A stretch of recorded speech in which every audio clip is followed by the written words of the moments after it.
Bom dia, meu amado irmão em Cristo. Bom dia, minha amada irmã em Cristo. Vamos começar hoje pelo começo? Que tal Gênesis 1 e 2? Vamos ler? No princípio criou Deus os céus e a terra.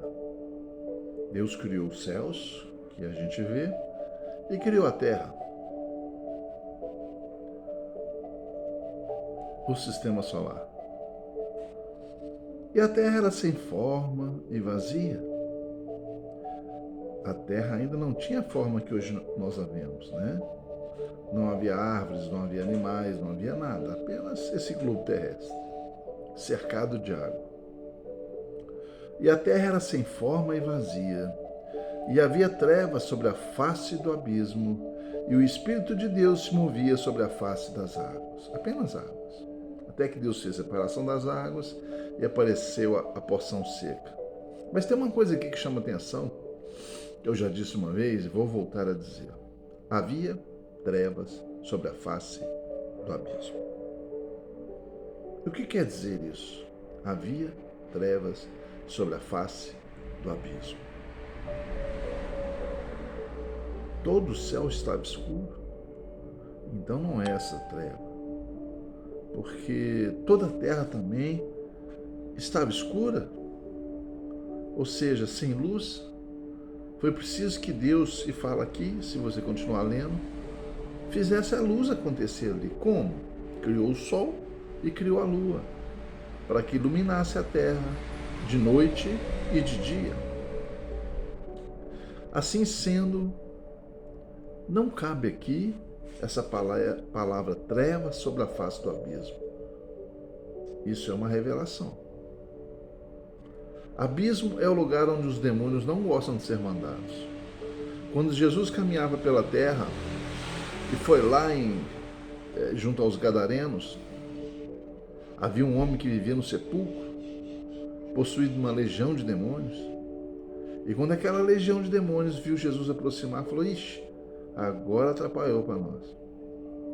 Um deles, talvez o líder, virou para Jesus e diz assim: vieste nos atormentar antes do tempo? Aí Jesus: quem são? E ele respondendo a Jesus disse: somos uma legião porque somos muitos. Por que Jesus perguntou se Jesus sabia? É para que nós tomássemos ciência. E mais uma coisa ele disse: não nos mande para longe daqui, não nos mande para o abismo. Então, não era tempo deles irem definitivamente para o abismo, que é uma cadeia. Eles tinham tempo ainda de viver soltos. E Jesus sabia disso. Agora, novamente, a gente vê essa palavra bem no começo, abismo, acompanhado de outra coisa, trevas. Essas trevas são espíritos do mal que estavam já ali, aguardando. O livro de Enoque, que é um livro apócrifo, se você buscar na internet você vai achar, diz que no universo existe um lugar que são trevas absolutas, é onde todo mal converge e da onde todo mal sai. Enoque relata que Deus levou o anjo de luz, Lúcifer, até esse lugar para que ele tomasse ciência que existia. Mas aquele lugar não saiu do coração de Lúcifer de tal forma que ele se transforma em anjo rebelde quando penetra aquele lugar e é tomado pelo mal daquele lugar, se tornando o príncipe das trevas. Lembra que Jesus disse, lá quando ele estava no Getsemane, que ia ser entregue aos sacerdotes, a guarda dos sacerdotes? O que ele disse? O príncipe desse mundo, o príncipe das trevas, se aproxima e eu não tenho nada com ele. Então, algumas coisas a gente precisa entender dentro do que Deus nos fala e que fica oculto normalmente aos olhos dos homens. Trevas. A palavra de Deus também diz o seguinte: em Deus não há treva alguma. Ele é limpo, iluminado. Toda a extensão do Senhor, ele é pura luz. Ele não se contamina. Ele não se permite tocar em trevas. Então as trevas, a maldade está fora de Deus. A Bíblia também diz assim que Deus fala sobre si mesmo: eu mato teu filho, eu curo. Eu crio o mal. Sim. Quando ele exerce a sua justiça ao que o negou continuamente, não quis o seu perdão e só fez coisa errada, atrocidades mil, e nunca se arrependeu, quando ele é juiz para essa pessoa ou para esse tipo de pessoa, ele exerce o mal para essa pessoa. Por quê? Porque ele condena. E se ele quiser fazer o seu juízo acontecer, a sua justiça, na vida de pessoas assim, aqui ainda em vida, ele exerce o mal para essas pessoas. Por quê? Porque quando a justiça vem e traz a condenação para a pessoa e traz sobre a vida dela o jugo de Deus, é o mal que está estabelecido na vida dessa pessoa, vinda de Deus. Entende a diferença? Deus não é o mal, mas ele tem um poder sobre todas as coisas, inclusive o mal. Porque Deus mata e fere. Mas ele mata e fere quando o extremo do extremo está acontecendo, porque ele é muito paciente com as pessoas. E se ele chegar a esse extremo, é porque essa pessoa irritou Deus demais, só fazendo coisa errada e prejudicando os outros. Então, amado, a primeira coisa que nós temos que entender é que as trevas sempre existirão. Quando Deus faz o seu céu, cria os anjos, arcanjos, querubins, serafins, ele dá liberdade a eles. E essa liberdade, ela tem que ser uma coisa consciente. Quero Deus, não quero Deus. Quero as coisas que emanam de Deus, não quero as coisas que emanam de Deus. E quais são as coisas que emanam de Deus? Bondade, sinceridade, honestidade, amor ao próximo, amor, puro amor, né? Afeto, carinho, compreensão, perdão. Tudo que é virtuoso vem de Deus.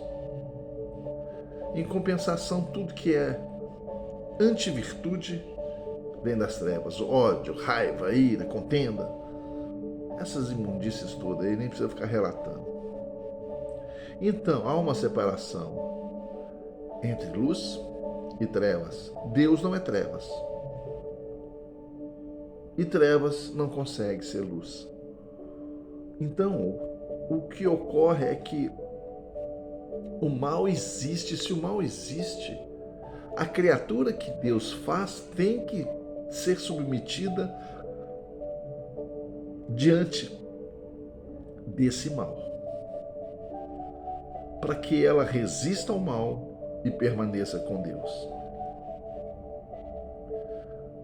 Adão até teve uma prova fácil, porque ele não foi submetido ao mal diretamente. E Deus ainda o advertiu: ó, o mal está ali, que é a árvore do conhecimento dele. O bem eu te faço conhecer, mas o mal está ali naquela árvore. Aquele lugar ali é o lugar do conhecimento do mal. Não toque naquele lugar, não toca na árvore, não fica ali, não coma do seu fruto, não conheça o mal. Aí a mulher induzida induz o homem a conhecer o mal. Dá para entender que tudo é feito de escolha e nós precisamos até o dia de hoje fugir do mal? Fugir. Tá vendo que uma coisa não vai dar certo? Que uma coisa é errada? Não faz. Se seus amigos só fazem coisa errada, busca novas amizades. Ah, é fácil falar. Não, é difícil falar, é difícil fazer, é difícil servir a Deus. Não é fácil, não. Não é para quem quer apenas, não. É para quem tem substância, para quem, como diz o outro, o homem que é mesmo decidido, a mulher que é decidida a cumprir as ordenanças de Deus. Mas uma vez que a gente decide cumprir as ordenanças de Deus, a força vem do alto. E Deus nos fortifica para passar pelo mal, se nós realmente nos decidirmos a andar na luz. A escolha sempre é do ser humano. O mal sempre vai existir. Ninguém vai destruir o mal. Você já viu a eletricidade? Há eletricidade sem um polo negativo? Há. Mas, no entanto, a gente usa a eletricidade de uma forma a nos favorecer, não é mesmo? Sem causar mal a ninguém. Não é assim? Todo lar não tem sua energia elétrica? Pois é. Se tirar o negativo, não vai ter. Mas o negativo está ali dominado para fazer o que é necessário. A energia elétrica. Então Deus tem um domínio sobre todas as coisas, inclusive sobre o mal. A questão não é Deus. Deus é soberano, sábio. Ele sabe não se contaminar, a se manter puro. Mas o ser humano se contamina por pouco. Se deixa influenciar pelo mal. Você acha que uma criança que é visitada pelo mal, ela não é marcada por esse mal? E não tem uma chance muito grande de, quando adulta, ser um marginal? Então, nós precisamos ter a consciência de nada fazer errado. Uma pequena coisa que a gente faz errado conscientemente, a gente está atraindo mal para entrar na nossa vida. Nada vale a pena. Eu estou passando fome. Morre de fome. Estou falando sério. É preferível morrer de fome, se ninguém quiser te ajudar, do que roubar. Queira Deus que eu não passe por isso, mas eu tenho essa consciência. Que é preferível morrer de fome do que roubar. Mas não morre não, porque Deus levanta pessoas para ajudar. Deus está vendo você. Se você nega o mal e passa pela sua prova sem fazer nada errado, você vai alcançar da parte de Deus socorro. Deus não vai deixar você sozinho lá, passando as suas necessidades sem te socorrer. Não vai mandar gente para te ajudar. Pode ter certeza. Então, amado, então, amada, nós precisamos entender luz e trevas. Precisamos entender Deus soberano sobre todas as coisas, inclusive sobre as trevas. Acha que o diabo faz alguma coisa se Deus falar com ele não faz? Então, precisamos caminhar com Deus e confiar nele. Mas ele fará. Morrer, morri, eu sou eterno. Eu tenho essa consciência que eu sou eterno. Não é porque eu quero ser ou eu tenho algum poder, não. É porque a palavra de Deus diz isso. Que a alma que pecar morrerá. Morrerá uma morte que é espiritual. E também uma morte física, porque o corpo também morre. Mas viverá aonde? Ou no céu ou no inferno. Então, morreu. Se essa alma for para a eternidade no inferno, ou para a eternidade no céu, é porque ela não morre. Não é isso? Então, amado, a escolha nos pertence. Se você ainda não aceitou Jesus, é muito simples.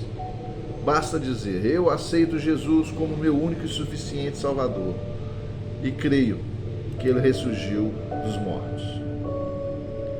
A escolha nos pertence e só Jesus para nos salvar, para ser nosso advogado quando a gente cair. Que a graça de Deus, o amor infinito de Jesus Cristo e as doces consolações do Espírito Santo estejam com você hoje, sempre e eternamente. Em o nome de Jesus. Amém.